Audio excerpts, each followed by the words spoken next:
त्या टायमाला सामान्य जनता कोणी राहतच नव्हती का.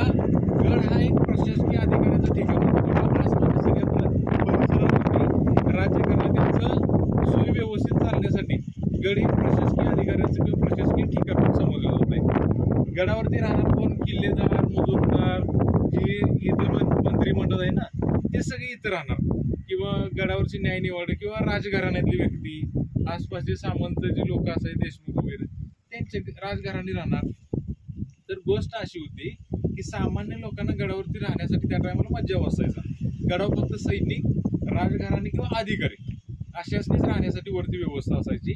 समजा गडावर जर कोणी येणार असेल तर ह्या 4 दरवाजे पन्हाळगडाच्या दृष्टीने सांगूया, तटबंदीच्या खाली सुद्धा एक प्रोटेक्शन संरक्षण असायचं, त्याला मेटाचे वाटा म्हणायचे किंवा चौकीचं पहारे म्हणायचे. पहिली चौकी पहारे होती बुधवार पेठेत. समजा गडावरती मग सांगितल्याप्रमाणे कोणी जर व्यापारी येणार असेल, कुठल्या किल्ल्यावरनं सांगावं कोण घेऊन येणार असेल, खलिदा घेऊन येणार असेल तर त्याच्या संग काही सैन्य असेल तर त्यासनी तिथं थांबवायचं. त्यांच्यासोबत एकाला कोणाला तर घेऊन यायचं, इथं चौकशी करा बाबा असा असा व्यक्ती आलाय. इथला व्यक्ती आत जो अधिकारी आहे गडावरचा, किल्लेदार वगैरे, त्यांना जाऊन सांगणार बाबा असा अशी व्यक्ती आल्या तो घेऊन काहीतरी, समजा व्यापारी असेल तर मसाला घेऊन आलाय, तो काय घेऊन आलाय याच्यासाठी सगळी गोष्टी वरती साहेबांनी सांगणार, अधिकाऱ्यांना सांगणार.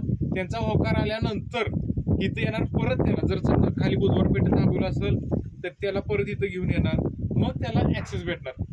इथं दरवाजात ह्या जेवढ्या वगैरे बघतो ह्याचं आपण कागदोपत्री ठेवायसाठी म्हणजे एक ऑफिसच छोटंसं होतं.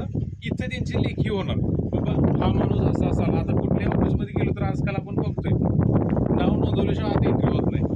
तसंच त्या काळात सुद्धा ही सोय होती बाबा इथं नाव नोंदवलं त्याला गडावरती एंट्री करण्यासाठी सगळी चौकशी मग आत एंट्री होणार. अशी त्या